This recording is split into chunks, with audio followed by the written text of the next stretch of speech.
and answer session. We'll be joined by Ross-Ade and Mason Gillis. Coach, would you like to tell us how things are going today so far, and then we'll start taking questions. Yeah, obviously, it's a little bit quicker turnaround for us, so for everybody. But just, watching the game last night and watching a little bit of tape and just trying to talk to as many people as possible. The most important team is your team. I think anybody would say that at this point. But Yukon is a very, very good basketball team, very good defensively, run a lot of really good stuff offensively. Probably going to steal a couple things.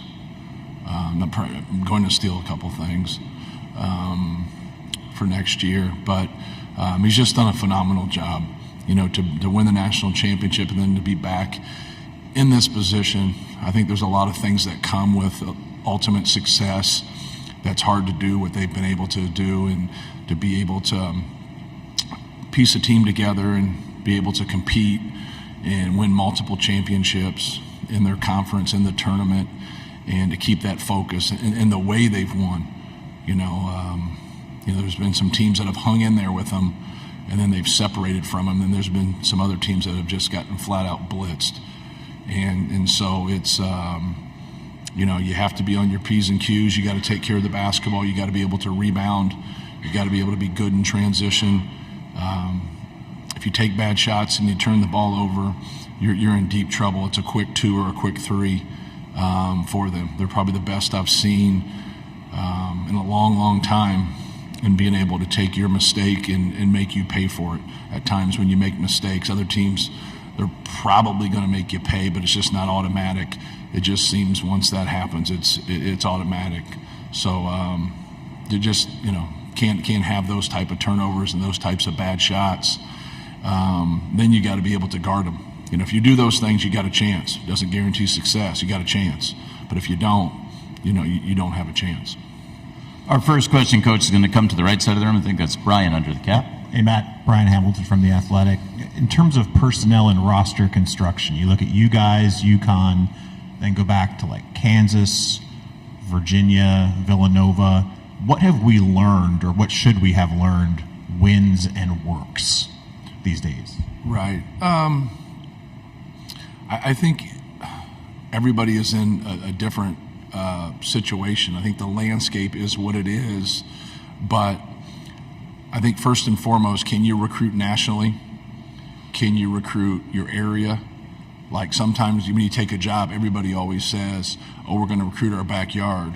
But if your backyard is not very fertile and you don't have a lot of players there, what are you really supposed to do? Just take the best players that aren't quite good enough? So when you're an elite school and you've put yourself in a position like a Yukon or a Kansas who's done it for many, many years, you can get involved with a lot of people.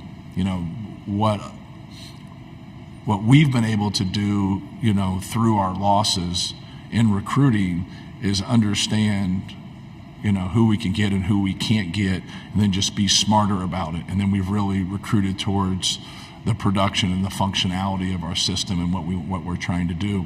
Now, with that being said, you still have to be able to get your guys, right? You got to have Braden Smith, got to have Fletcher Lawyer, got to have obviously Ross-Ade, got to have Biggie Swanigan, you got to have Carson Edwards. Then that's when role definition is so important.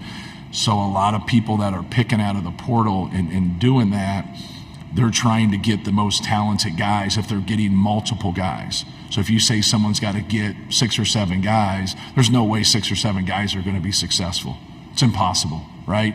But if you're in our situation where you got to get a guy or two, Cam Spencer's a great example. You're blending in to what they already had, and then what he brings fits what they do, especially how tough he is, how he has a great feel, how he understands offensively. So that's a little bit different than somebody just going into the spring and then their roster management is 2/3 of their team, right? And we've always seen that before this with when somebody gets a new job.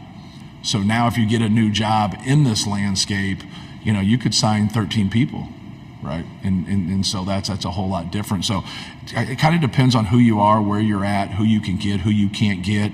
And what is tough is name, image, and likeness wasn't supposed to be put in place for whoever's got the most money gets the best players.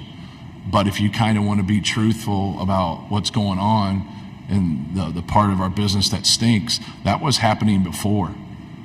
So now those teams that were doing that before now get to do it through name, image, and likeness, and it's a double whammy because they're not just getting their name, image, and likeness money, they're getting their money that they were getting before that was illegal.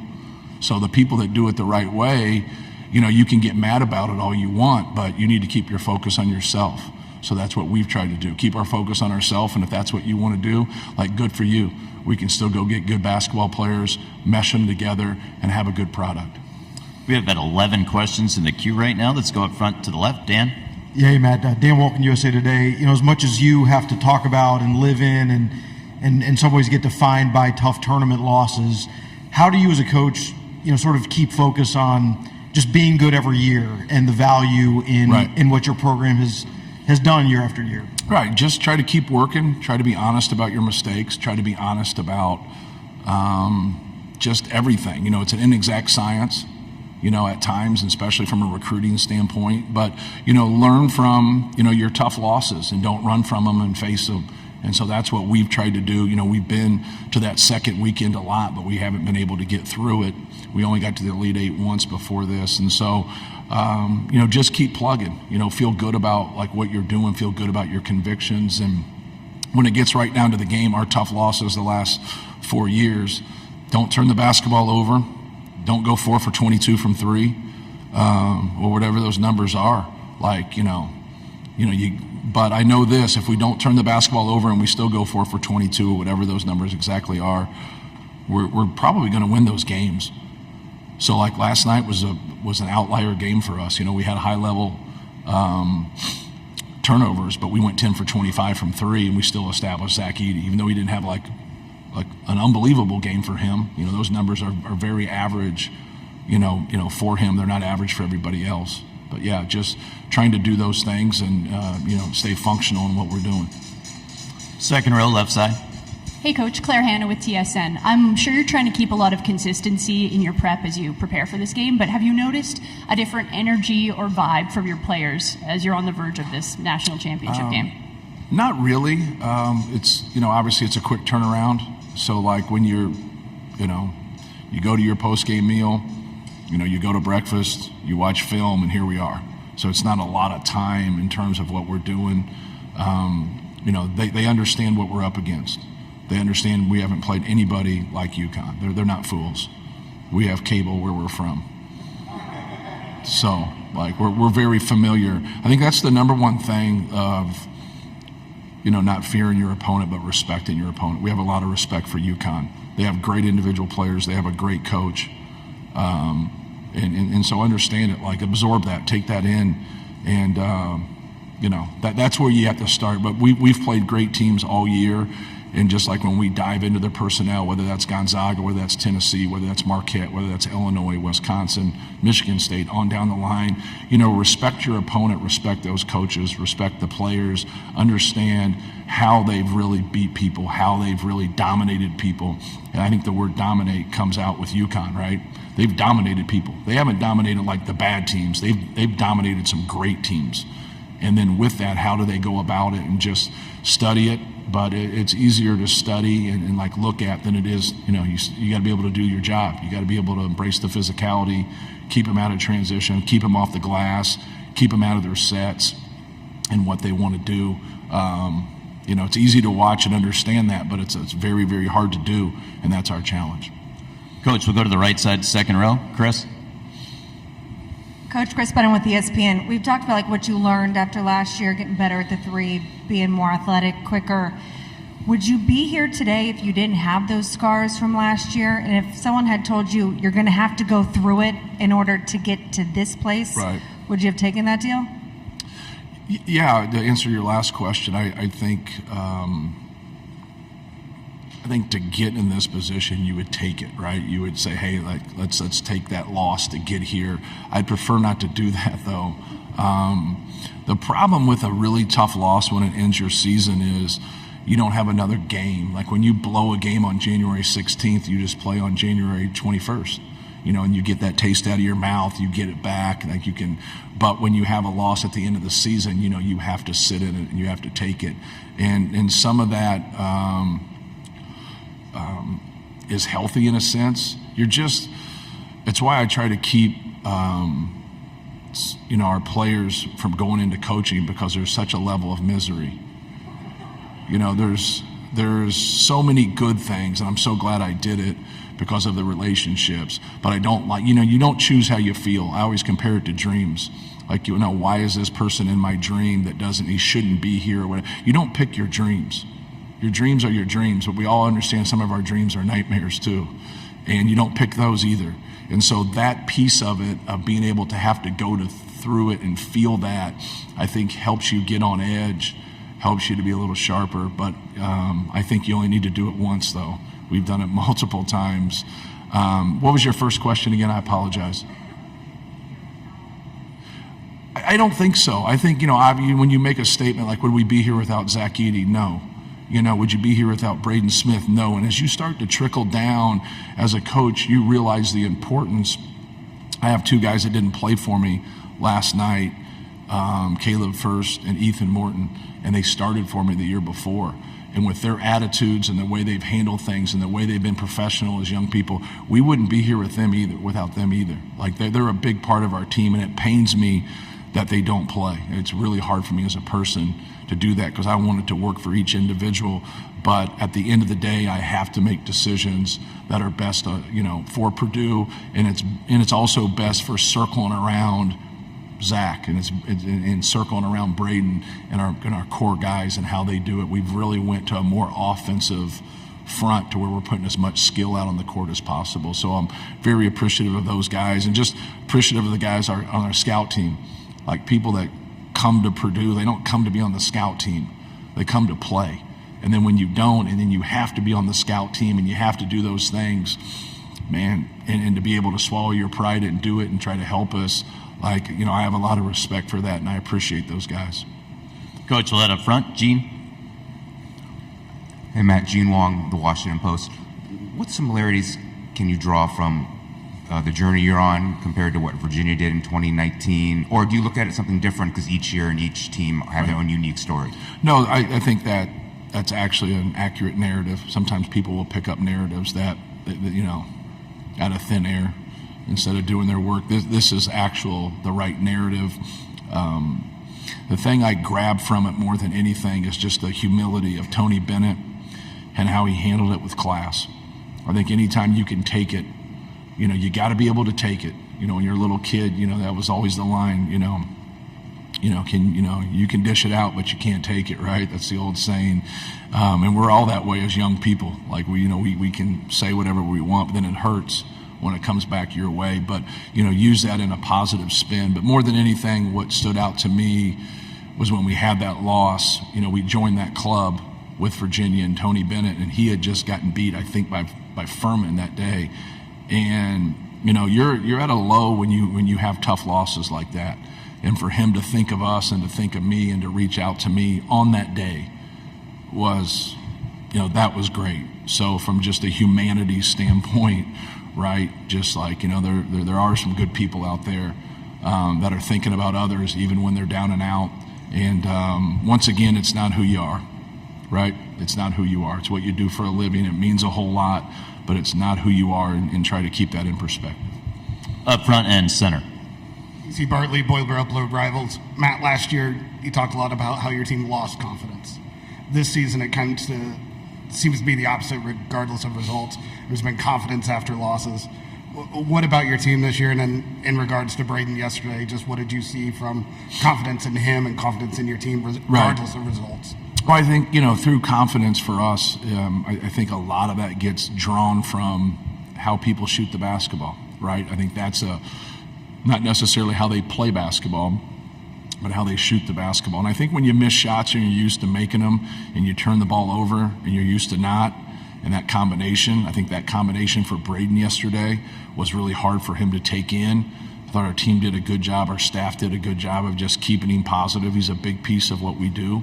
He runs the show for us. So that was just a great example of not being at your best, but still winning a game in a really tough environment versus a tough team.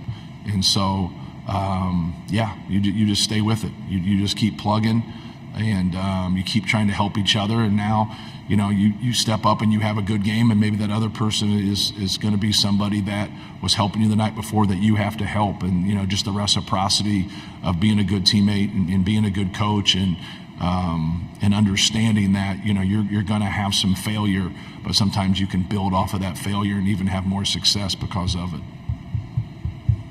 By the column over here, Pete.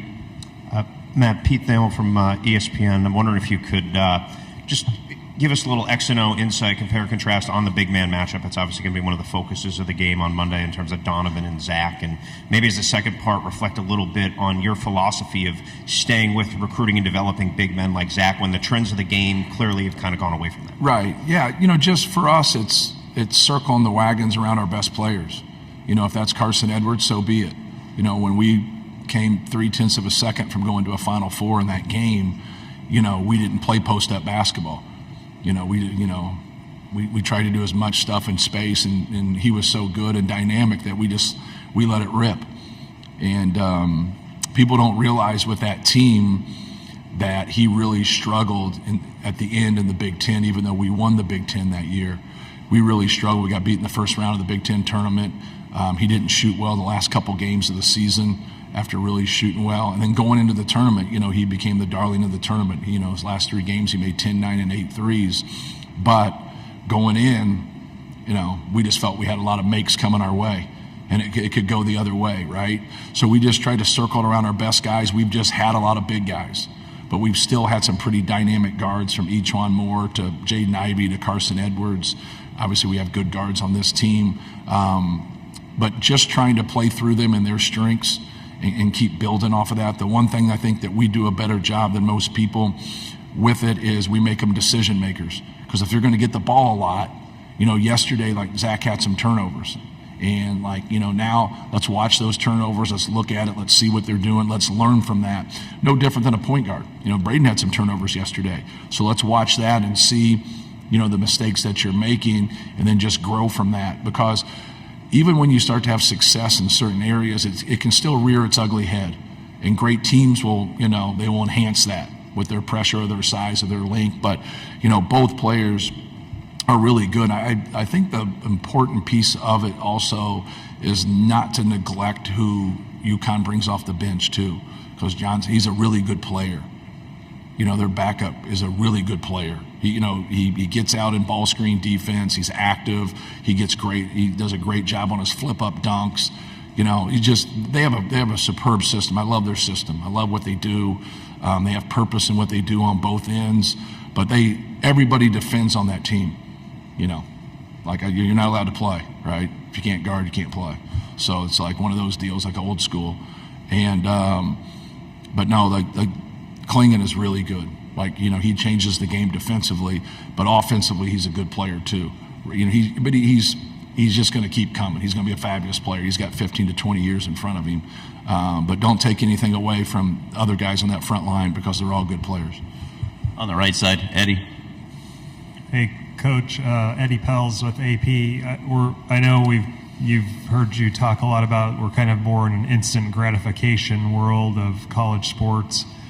Was there a time when you as a kid or a player or as a coach where you just realized it's just I can live with myself more if I'm honest with players as opposed to telling them whatever they want to get them over here? Yeah, no question about it. I would break down things, and my assistants would be like, if you keep going this route, we'll have nobody on our team. Your honesty is killing us. And that was about 10, 12 years ago. And I just said, yeah, but when we get them, it's easier to coach them, And so just be a truth teller. I think there's a lot of people out there that understand that and feel that. But I just put the caveat on it, and the guys that cover us all the time has heard it 100 times. But just if you become one of our top 2 or 3 scorers, here's my vision for you. If you don't, then you're going to have to be able, from a role definition standpoint, fit around those guys offensively. So what happens in recruiting is, you can have a 2-year relationship and you can talk about your role, and not one time do they talk about defense. Pretty important part of the game, huh? So if you get there and you can't handle pressure and you can't play without turning it over because you handle pressure by just shooting before, and then you can't guard your man, or you don't even know like what county he's in, it's going to be really hard to play you on a really good college basketball team. So you'll see like talented guys. That's why you see a lot of talented one and done guys. The guys that are one and done that come in that are like Carmelo Anthony, like they are rare. He functional, win a national championship. Like that is hard. A lot of the one and done guys, like on their talent, like they get there, and now it's really hard for them because now they're being asked to do some things that they've never had to do. You see it a lot in the portal. You'll go get a low to mid-major player that's averaged 20 points somewhere, and he's going to come to your place. If he can stay in that role and average 20 points, he can have a little bit more rope, a little bit more freedom, because that's what a leading scorer gets. You don't like to say that, but that's just the truth. It's just the way it is. You're going to be able to play through your mistakes more when you can go get us 20. But if that guy that averaged 20 at that level now comes to a high level, and now he's going to average like 4 to 10 points for you, like now all the things you harp on is what the previous coach harped on, but he just kept him in the game because he needed his 20 points. Now I don't need some joker that's averaging 5 points for me to get beat back door on 2 different plays. It's like, hey man, get him out of there. Whereas the guy who gets beat back door that, averages 25, you're like, hey man, can we not get beat back door while he's running back down the court? So that is the contradiction of coaching, right? It's just the way it is. But we all search for a role. That's what we want. Like nobody says, hey man, I hope I can come to your place and play about 10 minutes and set screens and rebound. That'd be cool, We'd like to welcome to the dais at this time Mason Gillis, and Fletcher Lawyer will join us from Purdue as well. Let's take a question in the third row, second seat in. Matt Adi Joseph, CBS Sports. What do you see as the backcourt size disadvantage that your team has in this championship game with Castle and Newman versus Braden and Lance? Yeah. How do you want to play into that? Does that change your strategy at all?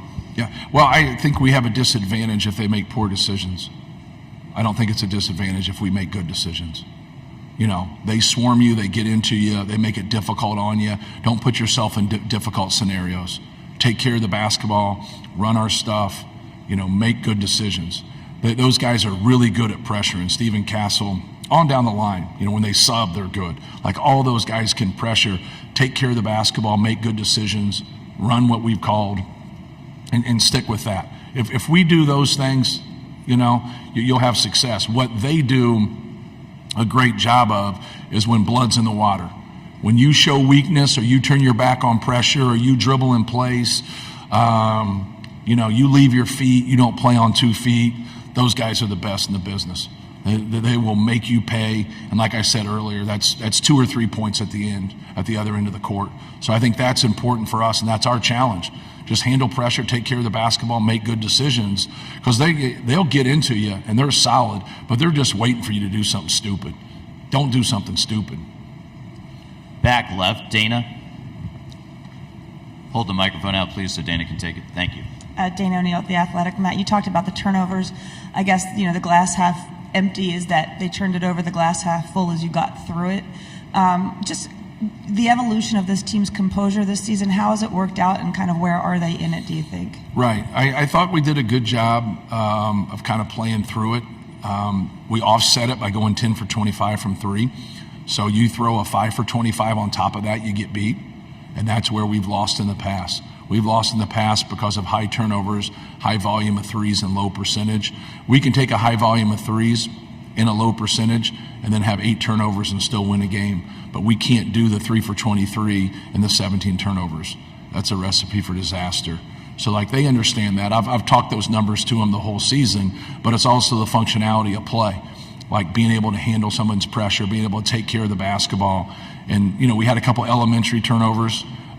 We overdid our dribbling a couple times. Our spacing wasn't good. In a couple of those scenarios, that was on me in terms of our post action and what we do when the ball goes inside. But like we've played, this whole season, and we've seen a lot of different looks. I think this is the biggest challenge for us on the biggest stage, and that's what you want. Like you want to be able to do that, and like I said earlier, just being functional in what we do is the most important. Up front on the left side, Myron. Matt, in a climate where a lot of bigs want to be versatile, don't want to be called centers, how hard is it to find guys like Zach Ede in the current climate? Yeah, it's very difficult because most big guys that size aren't very good at basketball. If you go look at the numbers across the board, like how many other players are good at 7'4", 300, but there's not very many of them out there, period. So we scour the earth for size. We try to go out there and get it because it's proven. If you can work with it, I think we have a great assistant in Brandon Brantley that's done a great job with those guys that gives a lot of time and film and individual instruction. And then you gotta offset it with skill. So like both of these guys to my right, just didn't come to Purdue and learn how to shoot. Like these guys were great shooters before. So if you can get high level competitors that are skilled, both of these guys are very, very competitive, but they're also maniacal in their work. So it's not something I got to check on because I found out that's who they are no matter what. So like if they would have went to another school, they would still work on their game, right? A lot of times people say, through our development and we did this and we did this. I think that's bullshit. A lot of times like these guys did it. Like give them credit. It's a player's game. And I think that's an important piece to really embrace in coaching. I'm yet to see somebody come up here and get interviewed all the time with bad players, right? Right. It's a player's game, man. These guys are great players. They're good, but we also have to piece it together. They sacrifice too. Like they can do more than they actually do, but they're playing with a guy that now they get role definition. So Fletch might get 12 rips at it. He might get 6. Mason has games where he shoots the ball 2 or 3 times. Sometimes he shoots the ball 7 or 8 times. If you want to let him play one-on-one, we'll play one-on-one. If you don't, then we're going to pass the ball. But they need to pass the basketball too. And they pass it way more than he does, and rightfully so. But like it's in a system that they know that they can flourish in, and we feel that they can flourish in. Now, when he moves and we change, like how will that, that's the difference. But we won games before that too. We have a number of questions for Coach Painter and only a few more minutes, but we do need to get one in for the student athletes from Purdue. If you have a question for Mason, we'll go to Zach in the center of the room, or Fletcher. Zach Brazilian, New York Post. For either of the player, you obviously played a lot of very good teams this year. Is there anyone you've played that you would say is comparable to Yukon, or are they in a class by themselves in terms of your opponents this year? Mason first, please, then Fletcher. I don't know necessarily how to classify them in their own kind of class, but they won the national championship last year. They deserve the respect that they've gotten. And we've done our work to get here. They've done their work to get here. And the thing about the game that we have Monday is that it's 2 great programs, 2 great cultures, 2 great coaches going at it, and the players are going to do their best. That's what we can do. We don't necessarily worry about comparing them to other teams. It's just we have to do our job. Fletcher. Yeah, kind of like Mason said, you don't really compare them. You kind of compare your what you're going to bring to the table, how you're going to get ready to play. You got to get ready as if it's to win the Big Ten, as if it's to win the national championship, bigger stage. So just getting ourselves ready. Obviously, they're a great team. They made it here second year in a row. That's very impressive. And so giving them the respect, but making sure we're ready to go. This will be the final question for this session to the left. Israel Schumann from the Purdue Exponent. Matt, you brought in a new strength and conditioning coach a couple years ago, Jason Cabo. What did he bring, in terms of impact, and what has he kind of changed with the way you guys prepare physically? Yeah. And then Mason can also weigh in on this. Yeah, no, he's done a great job. He has got good rapport with our guys. Very experienced. Been in the background, has worked with a lot of high-level college guys, high-level pros, being at UNLV. few NBA players go through Vegas in the off season, guys. I don't know if you knew that. But like he's worked with a lot of different people at a very, very high level. These guys can speak on it. I can let Mason speak on it because they work directly with them. And, but more than anything, of just having a good rapport with guys and trying to help them in their own situation. There's a lot of things that are similar in what we do with each guy, but there's a lot of differences, right? Like what Zach-Ade does and what Fletch does. There's going to be some differences. I think that's the key thing is to help each guy, improve their strengths and their weaknesses. Sometimes guys just want to dive into what they struggle in when there's some things in the weight room that are strengths, you want to keep enhancing. Go ahead, Mason. You wanted Mason to take that too. Like Coach said, his experience has shown over the 2 years. I think whenever he first came into our program, he did a good job of learning who we were, learning how to work with us. And like Coach said, everybody's different. And so anytime you're new to a program, you have to learn that. And I think he did a good job of going to each of us, talking to each of us, figuring out our weaknesses, figuring out our strengths. And we've grown with that.